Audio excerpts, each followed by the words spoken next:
राम साहब बीकेडी ने एक नारा दिया था अभी, क्या कह रहे थे? मानेंगे बनाएंगे, मानेंगे बनाएंगे। दिक्कत ये आ रही है कि आप बनाने के लिए कोशिश कर रहे हो, ये मान नहीं रहे, तो जब मान नहीं रहे तो हटाएंगे ये कहो।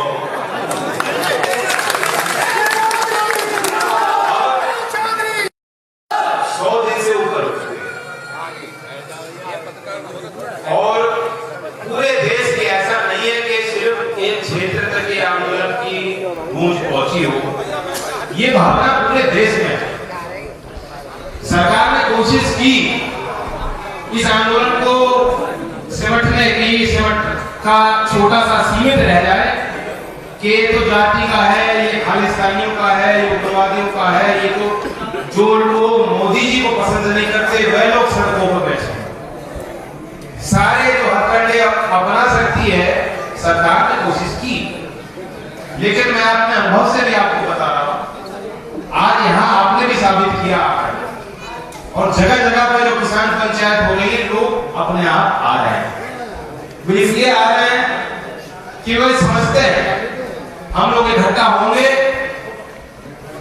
तो अपनी ताकत का इजहार होगा, एक संदेश सबका भाइयों को मिलेगा जो सोचती है कि हम बांट सकते हैं। कभी हिंदू मुसलमान का झगड़ा तनाव पैदा करके, कभी तरह तरह के अपने स्वार्थों को जगा के, लेकिन वाकई मैं आपके इस ताकत के आगे इसकी सराहना करता हूं, आपके इस दृढ़ निश्चय की सराहना करता हूं। भट्टा पासवान का अपना एक इतिहास है, महत्व है। किसान आंदोलन से इस गांव को, इस क्षेत्र को जोड़ के देखा जाता है। हमें ये भी याद करना चाहिए कि जब जब आंदोलन होता है तो एक बहुत कुर्बानियां उसमें जो आंदोलनकारी होते हैं उन्हें देने पड़ती। गांव के 2 किसान हमारे शहीद हुए, राजपाल जी और राजवीर जी, मैं दोनों का नमन करता हूं। उनके घर वालों ने और पूरे गांव ने कुर्बानी दी और उस 2011 के आंदोलन को अब 10 साल हो चुके। 2 पुलिसकर्मी भी उसमें उन्होंने भी कुर्बानी दी क्योंकि जो हिंसा हुई उसके चपेट में वे पुलिसकर्मी भी आए। मैं अपने तरफ से श्रद्धा सुमन उनको अर्पित करता हूं और ये बताना चाहता हूं आज भी एक क्षेत्र में वो जज्बा है जहां आप खड़े हो जाओगे और फैसला लोगे तो एक बड़ा परिवर्तन ये देश में आ सकता है। उस समय अंग्रेजों का काला कानून चलता था, भूमि अधिग्रहण के संबंध में 1894 का कानून ही लागू था। आपने यहां कुर्बानी दी, चिंगारी चली, देश भर में चर्चा बनी और फिर जाके 2013 में संशोधन। मुझे भी याद है कि जब 2014 में नई सरकार आई थी, सबसे पहला निर्णय उन्होंने ये लिया था कि उस कानून में हम छेड़छाड़ करें। और फिर मार्च का महीना था, जैसे आज ये तपला है, शायद इससे भी ज्यादा तप था। और 2015 शायद 25 मार्च को भट्टा पासवान में हमने एक सभा रखी थी जिसमें मैं आया था। उस समय भी आपने एकत्रित होकर एक संदेश दिया। वह संदेश भी असरदार साबित हुआ कि सरकार को एहसास हुआ कि जन समर्थन हमें नहीं मिल रहा, जनता बर्दाश्त नहीं करेगी कि एक नए कानून जो किसान हित में बनाया गया है तुरंत आते उसके साथ हम छेड़खानी करेंगे। सरकार पीछे हटी, वह भी आपकी जीत थी। फिर बिजली के बड़े दामों के विरुद्ध 2018 में भी कोई एक यात्रा हमने चलाई थी, उसका भी एक पड़ाव यहाँ हमने भट्टा पासवान के गांव में रखा। तो जब जब किसान आंदोलन से जुड़ी कोई भी गतिविधि हुई है, हमारी भी इच्छा रही है और क्षेत्र की भी इच्छा रही है कि भट्टा पासवान में हम लोग एकत्रित हों और यहाँ से एक संदेश। ये आपका इतिहास है, हमें नहीं भूलना चाहिए। समाज से ऊपर कोई नहीं है, समाज से ताकतवर कोई नहीं है। हमें लोग कह सकते हैं, बीजेपी के लोग कहते हैं कि साहब ये तो चुनाव हारे हुए हैं, लेकिन चुनाव हम 1 हारे 2 हारे 10 हारे, किसान को नहीं हारने देंगे। दुष्यंत कुमार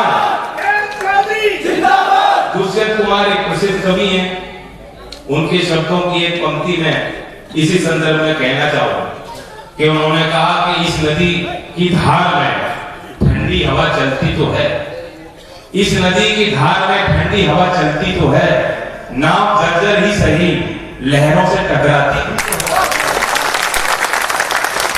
आज देश का गरीब वर्ग, देश का वह किसान जो भरपूर मेहनत करता है, ईमानदार है, देश के खातिर बड़ी बड़ी कुर्बानियां देता है, लेकिन जिसका आज भी शोषण होता है, वे यही चाहता है कि चाहे विपक्ष में हो चाहे सत्ता में हो, इस राजनीतिक व्यवस्था से जुड़े हुए लोगों की नजर उन पर होनी चाहिए।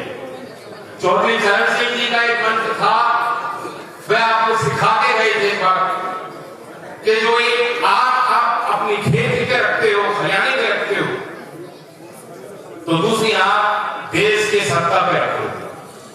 कहने के ये मायने थे कि देश की सत्ता आपके भावनाओं पे टिकी होनी चाहिए और आपकी आवश्यकताओं के लिए उस सत्ता को काम करना चाहिए। राजनीति अगर हो तो असल मुद्दों को लेकर, लेकिन पिछले 7 साल ऐसे ऐसे नाम आकर्षक दे दिए कि आदमी ने सोचा कि उतना कुछ तो हमें मिलेगा, gate of India, smart India, startup India, पता नहीं क्या क्या नाम दिए, लेकिन उसके पीछे, घोषणाओं के पीछे कोई व्यवहारिक योजना नहीं। इस देश में कोई व्यवहारिक योजना खेती के संबंध में, कृषि क्षेत्र के संबंध में केंद्र की सरकार नहीं लाई कि कोई भी किसान देश में यह महसूस करे कि सीधा मुझे लाभ पहुंचा। 2000 रुपए कुछ नहीं होता, जिस 2000 रुपए को खाते में भेजकर ये कह रहे हैं कि हमने इतना बड़ा उपकार कर दिया, 2000 रुपए से ज्यादा जो गन्ने की खेती करते हैं उनका ब्याज बनता है, क्योंकि 1.5 साल 2 साल तक उनको बकाया भुगतान समय में नहीं। उससे ज्यादा तो आपने डीजल की वृद्धि कर दी, उससे ज्यादा कई गुना ज्यादा घर जाने के खर्चे बढ़ गए, गैस का सिलेंडर महंगा हो गया, यूरिया की कट्टे का 5 किलो आपने कम कर दिया, और चर्चा चल रही है कि डीएपी का भाव बढ़ेगा फिर से। हर स्तर पे आपकी जहां लागत है, जहां आपके खर्चे हैं, जरा खुद सोचो ठंडे दिमाग से, पिछले कई सालों में क्या वृद्धि हुई है या कमी है? सारे खर्चे आपके बढ़ रहे हैं, अनियंत्रित। वहीं तो मंडी में किसान जाता है तो उसे भाव नहीं मिलता। किसी फसल को उठाकर देख लीजिए, आलू की खुदाई चल रही है, बेहतरीन फसल है, दिल खुश होता है देख करके किसान की जो फसल है पैदावार अच्छी हो रही है, और पिछले 2-3 महीने में भाव में बड़ी बढ़ोतरी हो रही थी।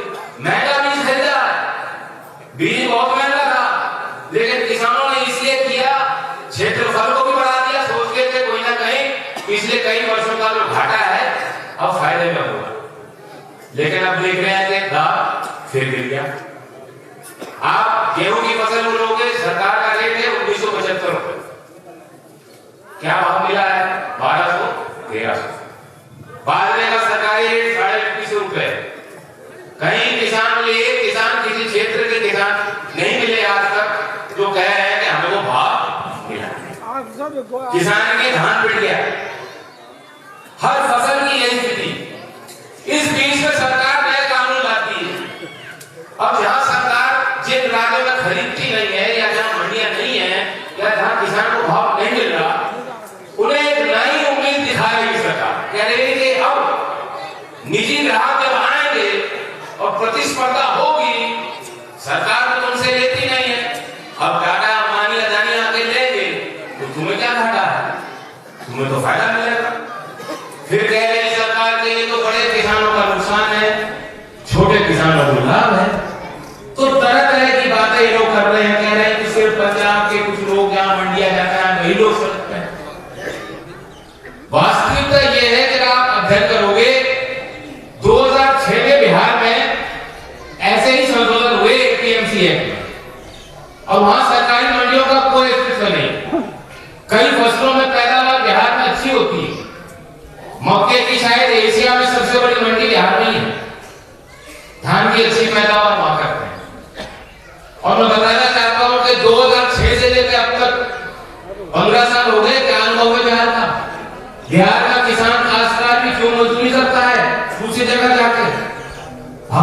था। वहां प्राइवेट सेक्टर में जाके कोई मंडियां नहीं बनाई। ऐसी कोई जगह नहीं है जहां तुलाई होती हो, सामूहिक बोली लगती हो, या किसान को पता लगता हो कि भाव क्या चल रहा है। किसान को तो ये भी नहीं मालूम कि सरकार ने रेट कौन सा घोषित किया। मजबूरी है वहां सीधा खेत से जाके व्यापारी हो जाती है, तो मिलता है जो नकदी जो दे दे वो किसान को पसंद है। 1% गेहूं को पैदावार बिहार की है, 1% की सरकार ने नहीं खरीदी है। धान की जो कुल पैदावार होती है 3% का सरकार खरीदती है। और ये कह रहे हैं कि वही सिस्टम सब जगह लागू कर दो। जहां मंडियां हैं पहले उन्हें ध्वस्त करो, वहां का भाई बचाओ, सबको समतल करो। क्यों वे लोग इस बात को क्यों बर्दाश्त करें? जिस व्यवस्था से सीमित लोगों को भी लाभ मिल रहा है, उनको तो लाभ मिल रहा है। वे भी किसान हैं, वे भी किसान हैं। आप पैरेलल सिस्टम खड़ा करो, निजी क्षेत्र के खरीदार हो, मैं इसका विरोध नहीं करता, लेकिन जो कानून आप लाए हो इसकी एक भी धारा का फायदा, एक भी लाभ देश के किसी एक भी किसान को मिलने वाला नहीं। मूल रूप से जिस तरह से सरकार काम करती आई है पिछले 7 साल में आपने देख लिया होगा, ये ऐसे ही फैसले लेते हैं कि चंद लोगों को फायदा पहुंचे। दुनिया में तीसरे स्थान पे भारत है। किस चीज में? दुनिया में सबसे ज्यादा अरबपति अमेरिका में है, चाइना में है, फिर भारत में। लॉकडाउन पिछला वर्ष, महामारी है, आपदा है, बंद कर दो सब कुछ। बिना किसी की मर्जी के, बिना पूछने के, बिना वैज्ञानिक सोच को बढ़ाने के इन्होंने आनंद फानंद में फैसले लिए। परिणाम क्या आया? मजदूरों की हृदय विदारक तस्वीरें आपने देखी, पलायन करने को मजबूर। छोटे कारखाने, छोटे काम, छोटे व्यापार सबके थे, लेकिन नुकसान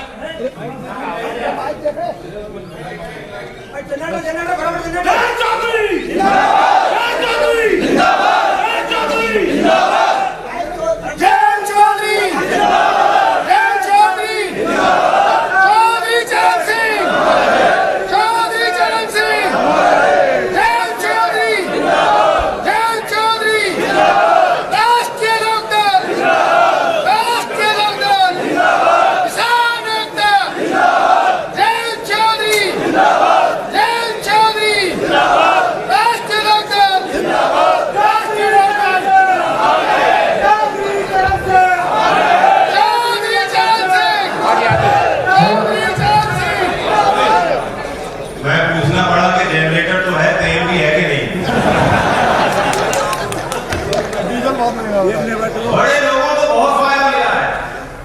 पिछले वर्ष में, लॉकडाउन के वर्ष में भी, उदाहरण आपको दे रहा हूं कि मुकेश अंबानी की जो पर्सनल वेल्थ है, हर घंटे उन्होंने 90 करोड़ कमाए। 90 करोड़ एक घंटे। एक मजदूर को 10,000 बस लग जाएंगे इतना कमाने। तो बराबरी कहीं नहीं हो रही। जो ताकतवर थे वे और ताकतवर हो रहे। अब इस पूंजी की हम पूजा करते रहेंगे, इसी व्यवस्था को बढ़ाते रहेंगे, या हम सोचेंगे कुछ कि संतुलन कैसे बने? ये कानून भी जो लाए हैं इससे भी वही असर होगा, वही प्रभाव होगा। बड़े लोग ताकतवर होंगे हर चीज में। नोटबंदी, जिसके पास पूंजी थे बचाने में लग रहे थे, उन्होंने तरीके ढूंढ लिए, बचा लिया, उनका कोई नुकसान नहीं। जो व्यवस्था के बाहर थे उन्हें कोई फायदा नहीं मिला। जीएसटी में भी वही केंद्रीकरण हुआ, बड़े बड़े लोगों को लाभ मिल गया। अव्यवस्थित क्षेत्र में, अनाउंस सेक्टर में लोगों को नुकसान हुआ। वही चीज अब लाए, और अब तो खुल के है। स्टेडियम बनाया है, मोदी जी का नाम है, एक छोर से अदानी है, दूसरे छोर से हमारा। 2 दिन में मैच खत्म हो गया।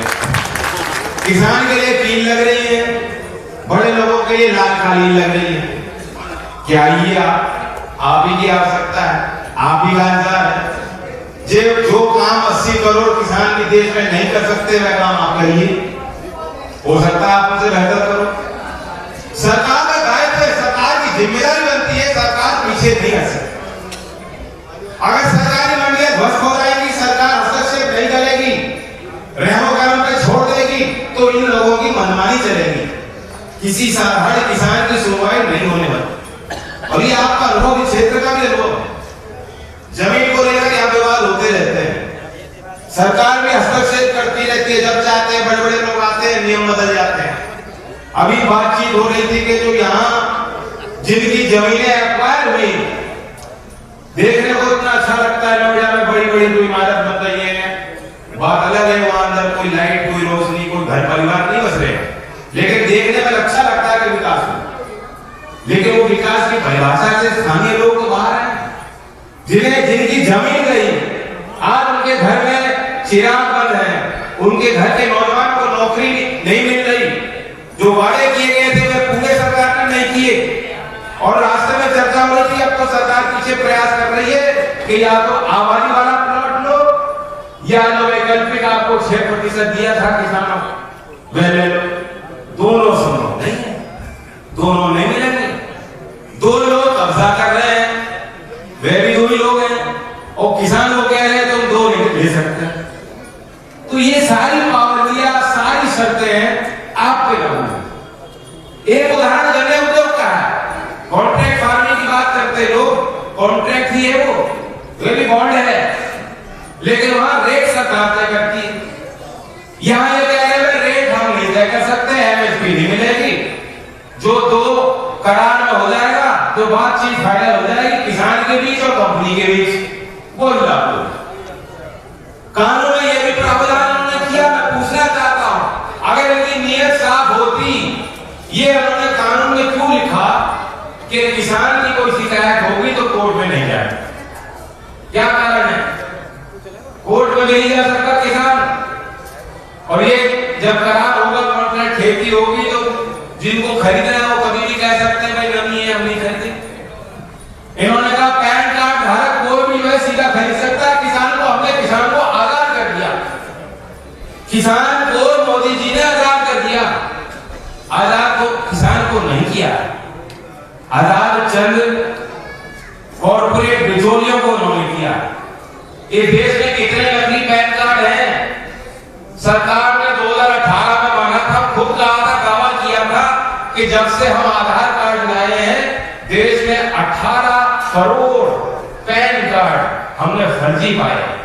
जब हमने लिंक किया आधार कार्ड को पैन कार्ड को, तो जानकारी सरकार को मिली कि 18 करोड़ पैन कार्ड देश में ऐसे फर्जी बने।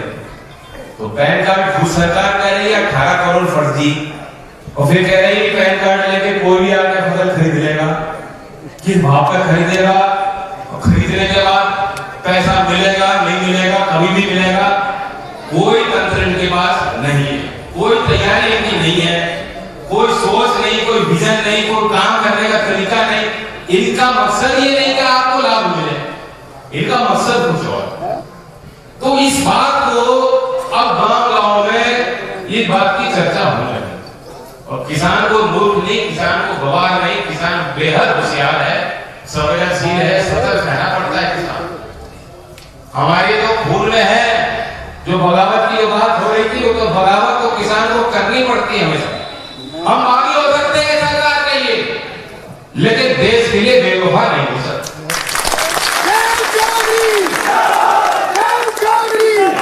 और एक कवि ने कहा भी था कि किसकी देशभक्ति सबसे उत्तम, किसकी देशभक्ति सबसे उत्तम, उसकी जो गाथा स्वदेश की उत्तमता के गान नहीं, किंतु उसे रोज उत्तम से उत्तम बनाया जाता है। वे लोग जो भक्त मंडली, चंद अधिकारी, 2-3 बड़े सेठ, 2 नेता, ये लोग देश की तकदीर का फैसला नहीं लेंगे। देश के अहम फैसले यहाँ ऐसी पंचायतों में बैठकर, चौपालों में बैठकर, गांव में बैठकर देश की आवाम, देश की जनता लेने वाली। और आपको ये लोग इतनी कोशिश कर रहे हैं, जब छात्रों का आंदोलन हुआ, छात्रों की मजबूरियां होती, यूनिवर्सिटी में सेशन खत्म हो गया, लोग घर लौट गए, आंदोलन खत्म हो गया। फिर कानून का विरोध हुआ, उन्हें बता दिया गया कि ये तो बांग्लादेशी लोग हैं, मुख्य धारा में बात उन्होंने चला दी, वह आंदोलन भी ठंडा पड़ गया। लेकिन जब अंततः सड़क पे है, 100 कितनी ताकत लगा ले, कितना जोर लगा ले, किसी की निगाह में नहीं बना सकते। तो इन्हें एहसास होना चाहिए, जो बात चल रही थी मान जाए, या बनाना भी जानते हैं, हटाना भी जानते हैं। न जाने कौन सा किस बात का अहंकार उन्होंने दिल में पा लिया, और किसानों ने निश्चय कर लिया, किसानों ने तय कर।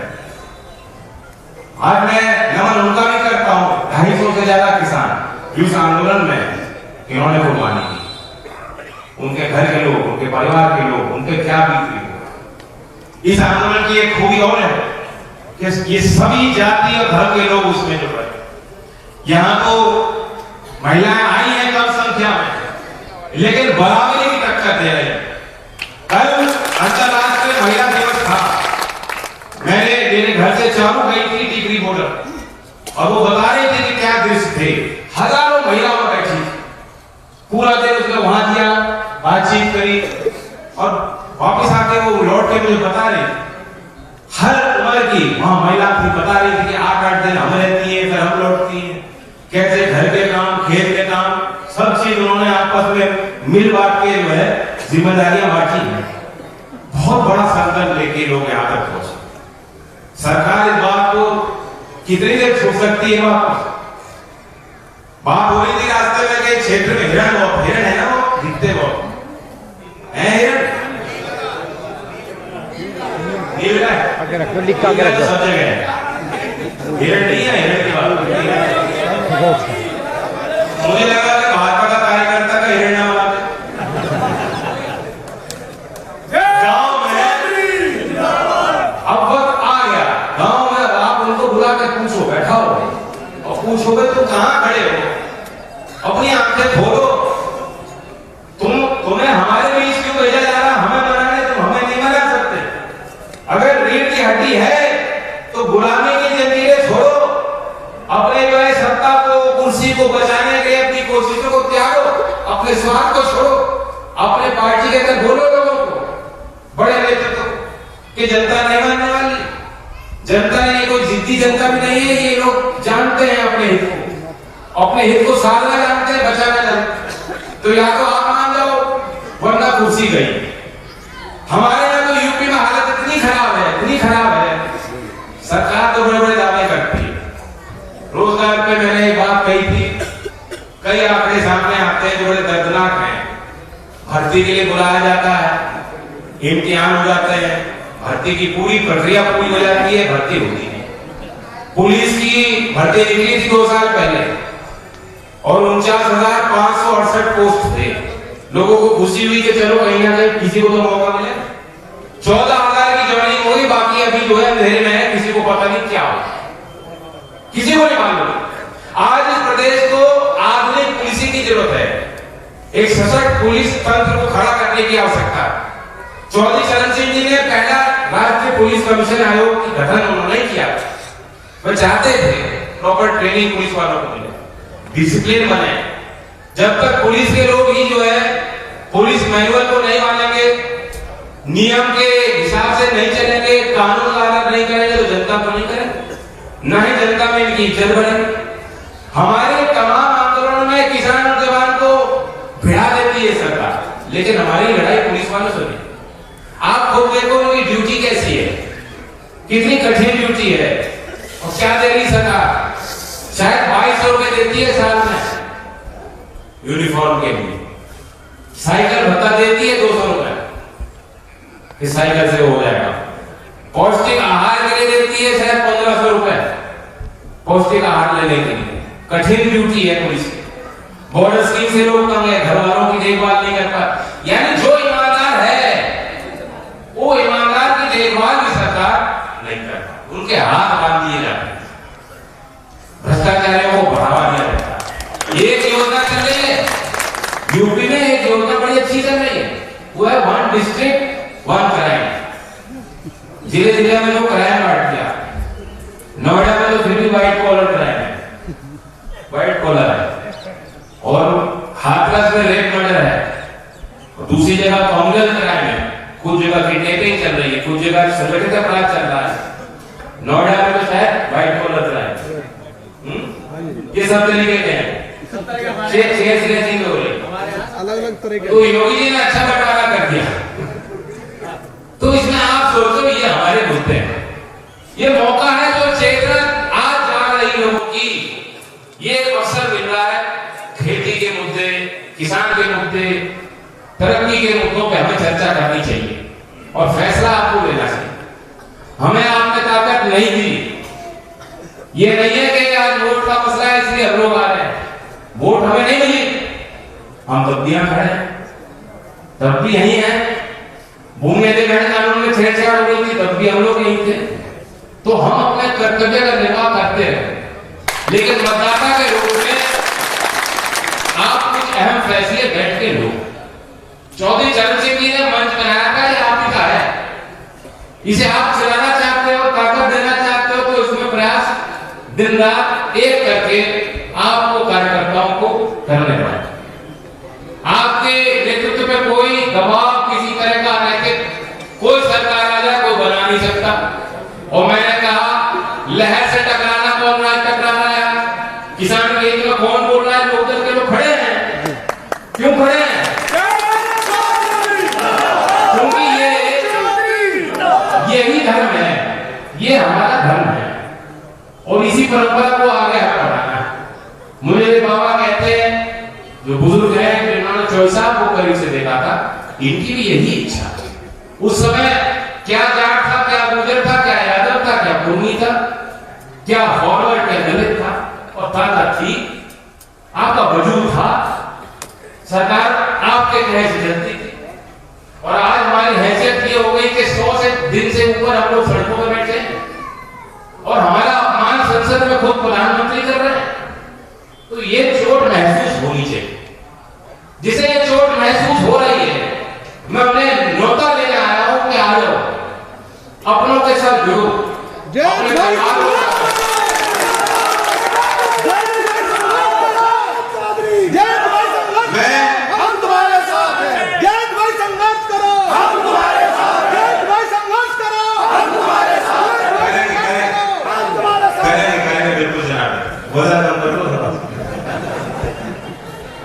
पंचायत है, पंचायत के कोई ऐसे निष्कर्ष निकलने चाहिए कि आप घर लौटो तो आपको भी महसूस हो कि हम सार्वजनिक तौर पर कुछ फैसले लेके आए। और जो मीडिया रिपोर्ट करे थे वो भी ये बता कि एक क्षेत्र का किसान इन विषयों को लेकर बन चुका। पहला मेरा प्रस्ताव है, आखिर में जब बिल्कुल मैं अपने सारे बात रख दूंगा, हाथ उठा के आशीर्वाद भी देना, और अगर आप राजी हो बातों को लेकर तो उसका एहसास भी दिलाना। पहला मेरा ये प्रस्ताव है कि ये जो कानून है, ये देश की जनता इस कानून को नहीं चाहती। मुझसे पूछो कि असंवैधानिक कानून है, क्योंकि वैसे भी राज्य का विषेता केंद्र का अधिकार मिलता कि केंद्र की सरकार या पार्लियामेंट भी ये कानून बना सकती है, नहीं बना सकती, लेकिन ये थोपे जा रहे हैं, बनाए जा रहे हैं। ये जनता, ये पंचायत ये फैसला लेती है कि जब तक पूरे देश के किसान आंदोलन के बढ़ चढ़ कर जो लोग हिस्सा ले रहे हैं, जो संगठन नेतृत्व कर रहे हैं, जब तक हम आम सहमति नहीं बना ले, ये सरकार जब तक कानून वापस नहीं लेती, ये आंदोलन दृढ़ निश्चय के साथ आगे चलता रहना चाहिए। दूसरी भाग की बात है, जब ये लोग विपक्ष में थे खुद मांग करते थे एमएसपी मिलनी चाहिए। स्वामीनाथन आयोग रिपोर्ट कम से कम 500 सभाओं में प्रधानमंत्री बनने से पहले मोदी जी ने कहा था कि हम स्वामीनाथन आयोग की रिपोर्ट को लागू करेंगे। आज ये भाव विवाद से बच रहे हैं, तो ये पंचायत का ये फैसला होना चाहिए। हम मांग करते हैं कि सरकार ये सोचे कि किसान की जो भी फसल हो, कम से कम उन फसलों में जहां एमएसपी सरकार खुद घोषित करती है, जो न्यूनतम रेट है, न्यूनतम समर्थन मूल्य है, वह मूल्य हर एक किसान को, चाहे वो प्राइवेट सेक्टर से खरीदने वाला हो, चाहे सरकार की एजेंसी हो, एफसीआई के माध्यम से, वो एमएसपी सुनिश्चित होनी चाहिए। इसके लिए कानूनी प्रबंध सरकार करे। तीसरी बात यह है कि गांव-गांव में जब ये आंदोलन बड़ा हो रहा था, उसके सरकार में सोच बनी कि कैसे इसको दबाया जाए। गांव-गांव में पुलिस वाले जो है उन्होंने नोटिस भेज दी कि आपका ट्रैक्टर यहाँ था 36 जनवरी, दिल्ली के सीमा के अंदर आप कैसे घुसे बताइए। और यही नहीं, जो लेखन का काम कर रहे हैं, कुछ देश पत्रकार जो किसान के हित की बात लिख रहे हैं ईमानदारी से, उनकी भी प्रताड़ना की जा रही है। कुछ नौजवान एक्टिविस्ट 20-21 साल की एक बच्ची है, उसने बता दिया टूल के उसके खिलाफ कार्रवाई करें। तो कानून की भी धज्जियां उड़ाई जा रही हैं, लोकतांत्रिक परंपराओं की धज्जियां उड़ाई जा रही हैं। ये पंचायत ये निर्णय लेता है कि हर एक ऐसे व्यक्ति के साथ जो अनैतिक कार्रवाई हो रही है, ये पंचायत के हम लोग, ये पंच जो सामने बैठे हैं, हम लोग ये फैसला लेते हैं कि हम उनके साथ कंधे से कंधे मिला के खड़े हैं न्याय की राह। और चौथा भी मेरा प्रस्ताव, वैसे आपको देखकर मुझे महसूस हो रहा है कि निर्णय तो आप ले चुके, लेकिन वो मेरा यही प्रस्ताव है जो बात पहले भी हुई थी, राजनीतिक चोट देने। हर तरीके के चुनाव होंगे, ये क्यों है कि आज मुद्दा दूसरा है, चुनाव में मुद्दा दूसरा चलेगा। जब तक चुनाव में मुद्दा दूसरा चलेगा और सड़क पे मुद्दा दूसरा चलेगा, आपकी जीविका में कोई सुधार संभव नहीं। दबाव तो बनाओ, दबाव इन नेताओं का आप बनाते नहीं हो, आपने खुली छूट दे रखी है, इनको नंगा नाच करते हैं। क्यों क्यों अहंकार वाले में मोदी जी क्यों आज बंगाल में घूम रहे हैं? उन्होंने नया पोस्टर जारी किया, मोदी दादा, मोदी दादा। तो दादागिरी तो झाड़ी गए, ये दादागिरी है। बिजली के बिल बढ़ा दिए, दादागिरी है। खाद का दाम बढ़ा दिया, डीजल का भाव बढ़ा दिया, किसानों के साथ दादागिरी कर रहे हो। तो आप तय करो, मैं तो शर्त लगाने को तैयार हूं, बंगाल का चुनाव खत्म और इनकी हजामत शुरू।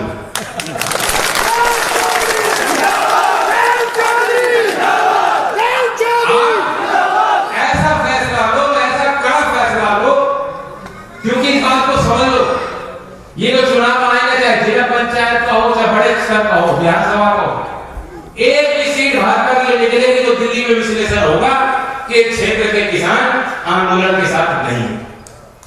आपने देखा पंजाब में चुनाव हुए, हरियाणा में चुनाव आ रहे, छोटे बड़े एक तरफा है। गुजरात के चुनाव छोड़ दो, वहां तो पता नहीं कौन सी मानसिकता सवार है, मैं नहीं कह सकता। लेकिन यहां यह फैसला लो कि हर स्तर के चुनाव में बीजेपी का सुप्रसाद करोगे तब ये फैसला।